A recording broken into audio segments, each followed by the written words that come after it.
হে প্রিয় আত্মা, তুমি এই মুহূর্তে এখানে এসেছো, এটা কোনো কাকতালীয় ঘটনা নয়। এই ভিডিওটা তোমার সামনে এসেছে কারণ মহাবিশ্ব তোমাকে বিশেষ কিছু জানাতে চায়। শান্তি চ্যানেলে তোমাকে জানাই আত্মিক স্বাগতম। আজকের এই রিডিংটি একটি টাইমলেস এবং কালেকটিভ রিডিং। তুমি যখনই এই বার্তাটি শুনবে, জেনে রেখো এই বার্তাগুলো ঠিক সেই সময়ের জন্যই তোমার জীবনে এসেছে।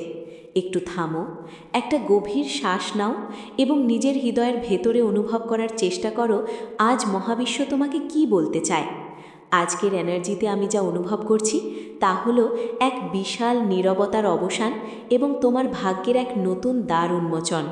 প্রিয় আত্মা, আমি দেখতে পাচ্ছি তুমি এখন তোমার জীবনের এমন এক কঠিন সময়ের মধ্য দিয়ে যাচ্ছ যেখানে তোমার মনে হচ্ছে চারপাশ থেকে দেওয়ালগুলো তোমার দিকে এগিয়ে আসছে। তুমি হয়তো নিজেকে খুব একা অনুভব করছো। আশেপাশে অনেক মানুষ থাকলেও ভেতরে একটা বিশাল শূন্যতা কাজ করছে। তুমি হয়তো ভাবছো, কেন আমার সাথেই বারবার এমন হচ্ছে? কেন আমাকে সবাই ভুল বুঝছে? কেন আমার সততার কোনো মূল্য কেউ দিচ্ছে না? কিন্তু আজ মহাবিশ্ব তোমাকে বলতে চায়, এই একাকিত্ব কোনো শাস্তি নয়, বরং এটা তোমার আত্মিক জাগরণের একটি পবিত্র দরজা। তোমাকে সবার থেকে আলাদা করা হয়েছে কারণ তোমার ভেতরে এমন কিছু এক ঐশ্বরিক শক্তি আছে যা সাধারণ মানুষের পক্ষে বোঝা সম্ভব নয়। যখন মহাবিশ্ব একজন মানুষকে অনেক বড় কোনো উপহার বা পজিশন দিতে চায়, তখন তাকে প্রথমে ভিড় থেকে আলাদা করে দেয়, কারণ ভিড়ের কোলাহলে কেউ নিজের আত্মার আসল শব্দ শুনতে পায় না। এই নীরবতাই এখন তোমাকে নিজের সাথে পরিচয় করিয়ে দিচ্ছে। তুমি এখন নিজের ভুলগুলো বুঝতে পারছো, মানুষের আসল রূপ চিনতে পারছো এবং সবচেয়ে বড় কথা, তুমি নিজের ভেতরের সেই সুপ্ত শক্তিকে অনুভব করতে শুরু করেছো। এখানে একটু থামো।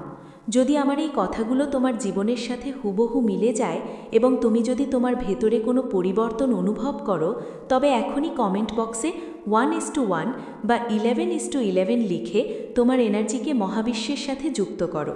তোমার এই একটি কমেন্ট তোমার জীবনে ইতিবাচক শক্তিকে টেনে আনবে। আর তুমি যদি চাও মহাবিশ্ব তোমার মনের ইচ্ছা পূরণ করুক, তবে কমেন্টে লিখে জানাও, আমি মহাবিশ্বের আশীর্বাদ গ্রহণের জন্য প্রস্তুত। প্রিয় আত্মা, আমি দেখতে পাচ্ছি তোমার জীবনে খুব বড় একটি কার্মিক চক্র বা কার্মিক সাইকেল শেষ হতে চলেছে। যারা তোমাকে অবহেলা করেছিল, যারা তোমার সরলতাকে তোমার দুর্বলতা ভেবেছিল, মহাবিশ্ব এখন তাদের থেকে তোমাকে মুক্ত করছে। তোমার জীবনে যে পরিবর্তনগুলো এসেছে সেগুলো হঠাৎ করে আসেনি। প্রতিটা কষ্ট, প্রতিটা ভাঙা সম্পর্ক, প্রতিটা রাত জেগে কাঁদা, সব কিছুই তোমাকে এই জায়গায় নিয়ে আসার জন্য প্রয়োজন ছিল। দেখো, একটা হীরা যখন মাটির নিচে থাকে তখন সে চরম চাপের মধ্যে থাকে। সেই চাপই তাকে সাধারণ পাথর থেকে হীরাতে রূপান্তরিত করে। তেমনি তুমিও এখন তোমার জীবনের সেই চাপের পর্যায়ে আছো। তুমি হয়তো ভাবছো তুমি ভেঙে যাচ্ছ, কিন্তু আসলে তুমি তৈরি হচ্ছ। তোমার চিন্তা বদলেছে, তোমার কথা বলার ধরন বদলেছে, এমনকি তোমার স্বপ্নগুলোও এখন অনেক বেশি গভীর হয়েছে। তুমি এখন আর তুচ্ছ কোনো আনন্দ চাও না, তুমি এখন খুঁজছ সত্য এবং মানসিক শান্তি। আমি খুব শক্তভাবে অনুভব করছি তোমার জীবনে একটি বড় উইশ ফুলফিলমেন্ট বা মনের ইচ্ছা পূরণ হতে যাচ্ছে, যেটা তুমি অনেক দিন ধরে চেয়েছো, হয়তো অনেক রাত কেঁদে কেঁদে প্রার্থনা করেছো। সেটা এখন খুব নিঃশব্দে তোমার দিকে এগিয়ে আসছে। কিন্তু তার আগে মহাবিশ্ব তোমাকে একটু শক্ত করে নিচ্ছে, কারণ তুমি যা পেতে যাচ্ছ তার ভার বহন করার জন্য তোমাকে প্রস্তুত হতে হবে। যে সাফল্য তোমার জন্য অপেক্ষা করছে, তার জন্য তোমাকে এই পুরনো ভার বা মানসিক কষ্টগুলোকে ঝেড়ে ফেলতে হবে। প্রিয় আত্মা, তুমি যদি আজ এই ভিডিওর মাধ্যমে কোনো সংকেত পেয়ে থাকো, তবে এই ভিডিওটি লাইক করে তোমার সম্মতি জানাও। তোমার প্রতিটি লাইক এবং প্রতিটি শেয়ার অন্য কোনো এক বিষণ্ণ আত্মাকে আশার আলো দেখাতে সাহায্য করবে। আর যারা আজ প্রথমবার শান্তি চ্যানেলে এসেছো, তারা আমাদের এই পরিবারের সাথে যুক্ত হও, কারণ মহাবিশ্বের পরিকল্পনা ছাড়া তুমি আজ এখানে আসতে পারতে না। আরেকটি অত্যন্ত শক্তিশালী বার্তা আসছে। কেউ একজন যে তোমাকে একসময় ভীষণ কষ্ট দিয়েছিল, তোমাকে মূল্যহীন মনে করে চলে গিয়েছিল, সে এখন নিজের ভুল বুঝতে পারছে। সে এখন একা, ঠিক যেভাবে একদিন তুমি ছিলে। তার অহংকার এখন ভেঙে চুরমার হয়ে গেছে। সে এখন হয়তো তোমার জীবনে ফিরে আসার সুযোগ খুঁজছে, কিন্তু মহাবিশ্ব তোমাকে সাবধান করছে। অতীতের সেই পচা ফুল দিয়ে তুমি তোমার ভবিষ্যতের মালা গাঁথতে পারবে না।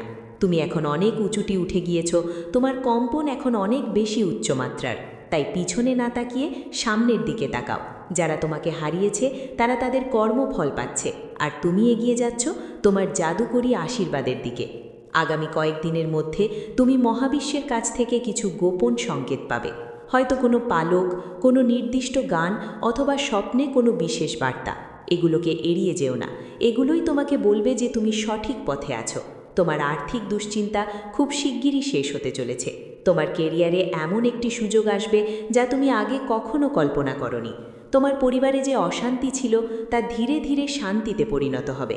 পরিশেষে মহাবিশ্ব তোমাকে শুধু একটি কথাই বলছে, পরিবর্তনকে ভয় পেও না, কারণ পরিবর্তনই তোমাকে তোমার আসল জায়গায় নিয়ে যাবে। তুমি এখন যে পথে আছো সেটা হয়তো কণ্টকাকীর্ণ, কিন্তু এই পথটাই তোমাকে তোমার লক্ষ্যের কাছে নিয়ে যাবে। নিজের আত্মার ওপর বিশ্বাস রাখো, নিজের ইনটুইশন বা ষষ্ঠ ইন্দ্রিয়কে শোনো। একটা ছোট পদক্ষেপ নাও, বাকি পথ মহাবিশ্ব তোমাকে পথ দেখিয়ে নিয়ে যাবে। তুমি একা নও, কখনো ছিলে না। অদৃশ্য হাতগুলো সবসময় তোমাকে আগলে রেখেছে। নিজের যত্ন নিও, কারণ তুমি মহাবিশ্বের এক অমূল্য সৃষ্টি। আজকের এই যাত্রা এখানেই শেষ নয়, এটা কেবল শুরু। খুব শিগগিরই তোমার জীবনের নতুন সূর্য উদিত হবে। ভালো থেকো প্রিয় আত্মা, মহাবিশ্বের অফুরন্ত আলো তোমার জীবনকে আলোকিত করুক। শান্তি।